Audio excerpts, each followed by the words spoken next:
Hi, welcome. Enjoy the content, subscribe, and turn on notifications. Brandon believed he knew his wife better than anyone else. 5 years of marriage, a comfortable routine in Phoenix, Arizona, and a life that unfolded exactly as planned. He worked as a firefighter at the Central Station, while Amber managed a women's clothing store. It was a marriage without great passions, but also without major problems, or so Brandon thought until that October. The first time Brandon noticed something different was on a Sunday morning. Amber spent 40 minutes in the bathroom, unusual for someone who normally took 15 minutes to get ready. When she came out, Brandon looked up from the couch, confused. His wife wore a tight navy blue dress, high heels, perfectly curled hair, and full makeup with eyeliner and dark red lipstick. The fragrance wasn't her usual light floral scent, but something woody and sensual he didn't recognize. "Are you going out?" he asked, frowning. "I'm just running a quick errand to the supermarket," Amber casually replied, grabbing her purse. "I need a few things for the week." Brandon processed the mismatch between her polished outfit and the supposed trip to the store. "Don't you think you're a little overdressed just to buy milk?" Amber laughed, but it sounded forced. "Can't I feel pretty? I might run into someone I know." She quickly kissed the top of his head and left before Brandon could respond. It was Sunday morning. The supermarket was 10 minutes away. Why would anyone dress like that for something so ordinary? Brandon tried to brush it off, blaming the exhaustion from a 48-hour shift. But the pattern repeated itself the following Sunday, and the one after that. Every time, the same routine. Amber woke up early, spent an hour in the bathroom, left looking immaculate, claiming she was going to the supermarket, and returned 2.5 hours later with only 1 or 2 bags containing insignificant items: milk, cookies, a magazine. Nothing that justified so much time away. Brandon started paying attention. Amber hit her phone whenever he entered the room, flipping the screen face down too quickly. She began showering immediately upon returning home, something she'd never done before. There was a different energy about her on Sunday afternoons, a nervous restlessness. Guilt? Excitement? By the third week, Brandon checked the receipts Amber kept in the drawer. What he found confirmed his suspicions: $12 for milk and chocolate, $8 for a magazine and gum. Nothing that accounted for hours spent away from home. Brandon allowed himself to consider the unthinkable. Amber was having an affair. The question was no longer if, but with whom. And why specifically on Sundays? There was something calculated about it, a routine that suggested this hadn't just started recently. In the days that followed, Brandon kept up his normal routine, but now a chasm stretched between them. On the 4th Sunday, he was ready. He swapped shifts, claiming he had a dentist appointment. When Amber came downstairs at 9:30 wearing a red dress he'd never seen before, Brandon kept his voice neutral.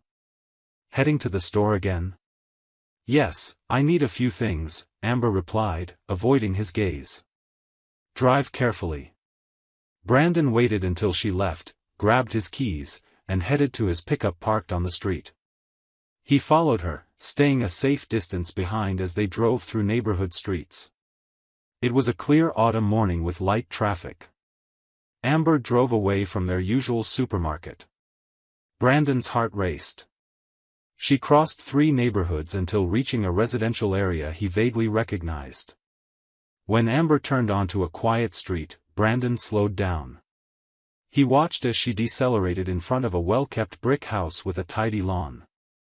The garage door began opening automatically. Amber drove inside, and the doors started closing, but not before Brandon saw a male figure appear at the entrance. A young man, tall, wearing jeans and a white t-shirt. And then, in that split second before the garage door shut, the man stepped into the light. Everything stopped. Brandon recognized that face. He knew those slouched shoulders, the messy brown hair, the way he kept his hands in his pockets. It was Justin. His cousin Justin. Aunt Margaret's youngest son. The kid Brandon had taught to ride a bike.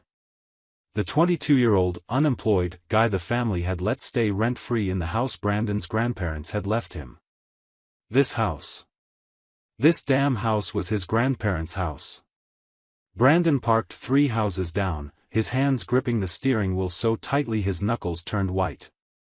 Memories clicked into place like grotesque puzzle pieces. Justin had always shown up at barbecues, always hovering near Amber, always offering to help. Brandon had chalked it up to his younger cousin's shyness. What an idiot he'd been. And Justin's unemployment. He always seemed to have money for new clothes, gas, haircuts. The family assumed he was living off savings. Now Brandon wondered if Amber had been giving him money. He couldn't stay seated. He got out of the truck and walked with purpose. Each step echoed in the suburban silence. He didn't ring the doorbell.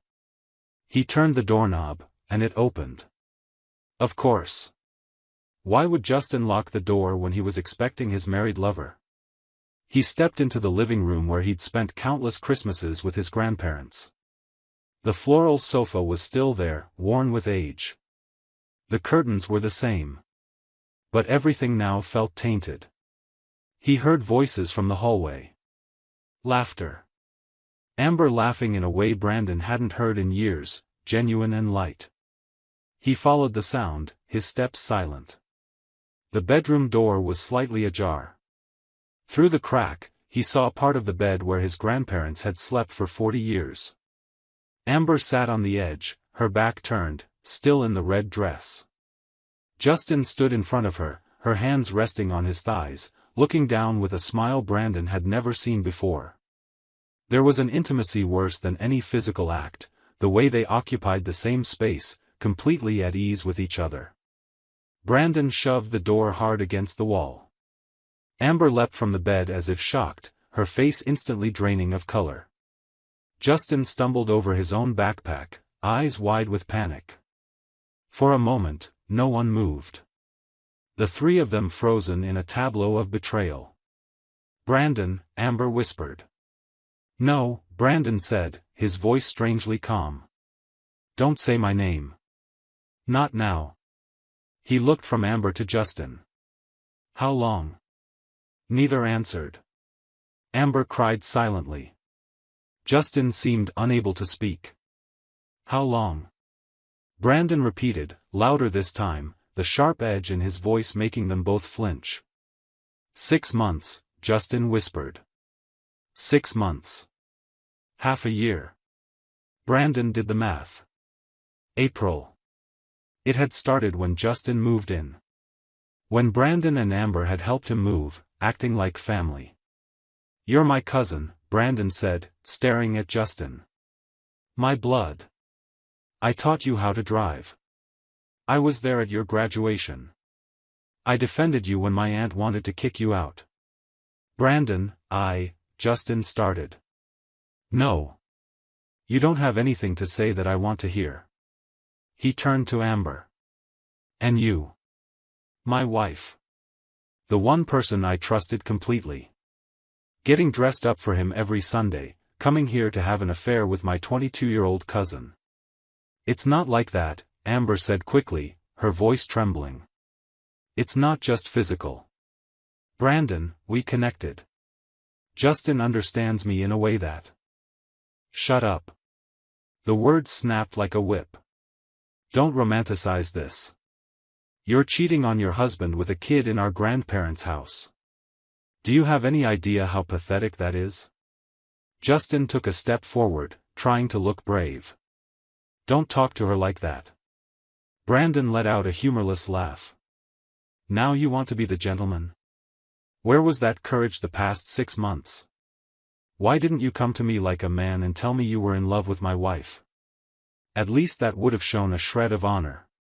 You don't understand, Justin said desperately. You don't know what it's like between us. I don't care about your teenage justifications. He looked at Amber. Grab your purse and keys and get out. You've got 2 hours to take whatever you want from our house before I change the locks. Brandon, we can talk, Amber pleaded. Please, let me explain. Explain what? How you destroyed our marriage. How you betrayed my trust with a member of my own family. There's no explanation that makes this better. No words can undo what you've done. He turned to leave but stopped at the door. Oh, Justin? You're out of the family. I'll make sure everyone knows exactly what kind of person you are, Aunt Margaret, Uncle David, all the cousins. By the end of the day, you won't have a place at any family event ever again. You chose this. Now live with the consequences. Brandon walked out and returned to his truck. He didn't look back. Inside the locked vehicle, he rested his forehead on the steering wheel and let reality sink in. His wife. His cousin. 6 months of lies. But a new feeling began to form. Anger, yes. Pain, certainly. But also a strange clarity. He felt more betrayed by Justin, and that said something about the state of his marriage even before the affair. Brandon started the engine, already planning his next steps. Divorce lawyer first. Then a call to Aunt Margaret. Horrible, but necessary. 3 weeks later, he sat in the office of attorney Richard Chen, a man in his 50s with a formidable reputation. Richard listened to the story with a neutral expression, taking notes. Arizona is a community property state, Richard explained. Everything acquired during the marriage is split equally, unless there's a prenuptial agreement or extraordinary circumstances. And adultery isn't considered extraordinary? Unfortunately not, in terms of asset division. Arizona is a no-fault divorce state. However, Richard continued, there are other factors. You mentioned she might have been giving money to her lover? Yes. Justin hasn't had a job for months, but he always has money. If we can prove she diverted significant marital funds to the affair, that could affect the division. I'll need bank statements, credit card records, everything. Brandon nodded. I have access. Good. You mentioned you don't have children. That simplifies things. Richard paused. There's something else. Could your wife be pregnant? The question caught Brandon off guard. What? Not that I know of. Why? Because if she is, and if the child isn't yours, that significantly changes the legal landscape. It happened. 2 weeks later, Amber asked to meet him at a cafe. She arrived pale, thin, with dark circles under her eyes. Brandon felt a flicker of something close to satisfaction. She looked as miserable as he did. I need to tell you something, Amber said as soon as she sat down, her hands shaking. I'm pregnant. Brandon's world flipped upside down. You're joking. I wish I were. Tears streamed down her face. Brandon, I'm so sorry. I've ruined everything. Is it his? Amber nodded, unable to speak. Brandon leaned back, processing. A distant part of him noticed he wasn't surprised. Of course it was Justin's. How far along? 8 weeks. Does Justin know?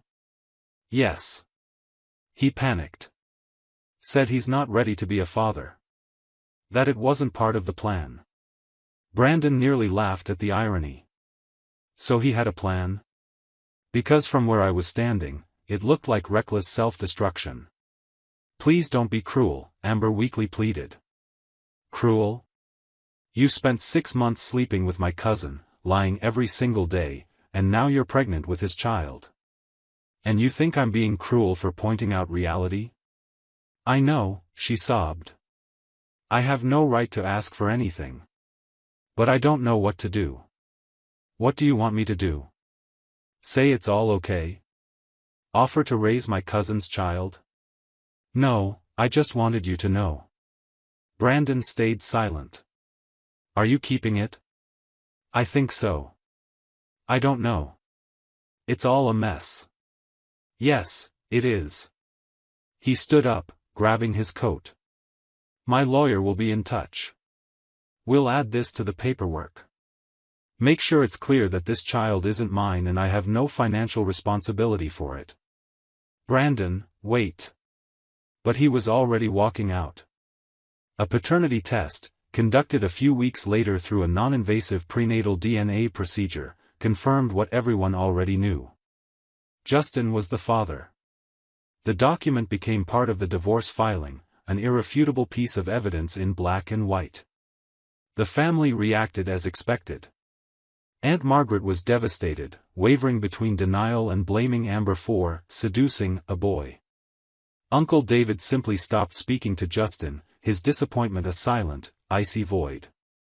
All the cousins sided firmly with Brandon. Justin was shut out of every family gathering. Brandon later heard that Justin had tried showing up at Thanksgiving 2 months afterward, but Uncle David slammed the door in his face. "You're no longer welcome," and Justin left in tears. Amber lost her job 3 months later, officially due to restructuring, but Brandon knew the truth. Co-workers had complained about the drama. Phoenix's retail community was small, and Amber's reputation had preceded her. The divorce was finalized in February, 4 months after the discovery. Because of evidence that Amber had used significant marital funds for the affair, $3,500 on clothes, expensive dinners, and Justin's traffic tickets, the judge ruled in Brandon's favor for an unequal division. Brandon kept the house, 80% of their savings, and the better car. He didn't feel victorious. Only deeply tired and weighed down by a sense of waste. 5 years reduced to paperwork. But life went on. Brandon threw himself into work, taking extra shifts at the station. His co-workers knew the basics, there was quiet solidarity. No one pressed for details, but they offered support, a game night invitation, a beer after shift, a well-timed joke. 6 months after the divorce, Brandon sold the house. Too many memories in those walls. He bought a smaller apartment near the mountains with a view of the desert. It was a fresh start, a space entirely his own, untouched by betrayal. During a morning trail run, Brandon met Sarah. An elementary school teacher, an avid runner, with a genuine smile. They started as occasional running partners, then friends, and eventually something more. Sarah knew about Amber and Justin but didn't treat Brandon like he was broken. She simply saw him for who he was, a decent man who'd been treated terribly and was trying to move forward. A year after the divorce, Brandon was at a family barbecue when he saw Amber for the first time since the cafe. It was the baptism of a cousin's child. Amber's mother, close to Brandon's aunt, had brought Amber and the baby. The air grew tense when Brandon arrived with Sarah. Amber sat alone in a corner, holding a 5-month-old boy with dark hair. She looked years older, the weight of single motherhood and isolation clearly taking its toll. There was no sign of Justin. "Are you okay?" Sarah asked quietly, her hand finding Brandon's. "Yes," Brandon replied, realizing it was true. Seeing Amber didn't trigger anger or pain. Only distance, as if watching someone else's life through a window. Brandon later heard through family whispers that Justin had abandoned Amber 2 months after the baby was born, unable to handle fatherhood. He'd moved to Las Vegas, cutting off contact with everyone. Amber was living with her parents, working part-time at a convenience store, struggling financially. There was a terrible symmetry to it. She'd risked everything for a romance with a 22-year-old and now found herself alone, excluded from her social circle, raising a child whose father wanted nothing to do with him, working a job that barely paid the bills. When their eyes met late that afternoon, Amber had tears in hers. She didn't approach or try to speak. She just held the baby tighter and looked away. Brandon felt Sarah squeeze his hand, a silent reminder that he had someone by his side. 3 days later, while clearing out emails, Brandon found a message from Amber sent that night. It was short. "I saw you with Sarah today. You both looked happy. I hope you are happy, Brandon. You deserve it. I'm so sorry for everything. I know it doesn't change anything, but I needed you to know. I destroyed the best thing I ever had for something that wasn't even real. This is my cross to bear." Brandon read it 3 times, then deleted it without replying. There was nothing left to say. Some mistakes were too big to fix with apologies. Amber would have to live with her choices. But Brandon allowed himself a moment of gratitude, for finding out when he did, for having the courage to confront the truth immediately, for a family that stood by him, and for Sarah, who'd come into his life at just the right time and showed him that not everyone betrays trust. The grandparents' house was sold 6 months after the scandal. No one wanted to live there after what had happened.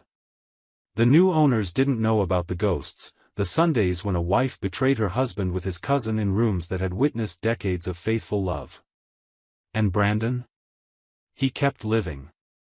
He worked shifts saving lives.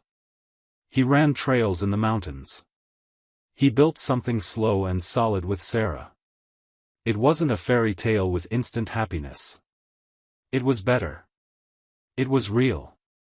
The life of a man betrayed in the worst possible way, who lost both a wife and a family member in one devastating moment, yet chose not to let that define him. 2 years after that October Sunday when he'd followed Amber to the garage, Brandon stood at the altar watching Sarah walk toward him in a simple white dress. His family was there, all cheering him on. Aunt Margaret was among the guests, tears in her eyes, a mix of joy for him and sorrow for the son lost to selfish choices. No one mentioned Amber. No one asked about Justin. That chapter was closed, sealed, filed away as a painful lesson about trust and betrayal, family and loyalty, and the consequences of choosing momentary gratification over lasting commitments. When Brandon said, "I do," he did so knowing exactly what those words meant now. He'd seen what happened when vows were broken. He'd lived through the devastation of discovering that the person he trusted most had chosen to hurt the one he loved most. And he'd survived. More than survived. He'd come out the other side stronger, more aware, and grateful for the people who'd chosen to remain loyal. The red dress, the opening garage door, Justin's face in that awful moment, they were all part of his story now, scars he'd carry forever. But scars are just marks left by healed wounds. They don't define who you are. They only show what you've survived. And Brandon had survived. And in doing so, he'd found something more genuine, not a perfect happy ending, just an honest new beginning built on truth instead of lies, conscious choices instead of impulsive passions, and mutual respect instead of secret betrayal. That was the kind of story worth living. Thank you for watching the video. If you enjoyed it, don't forget to subscribe to the channel and turn on notifications so you won't miss any updates. See you next time.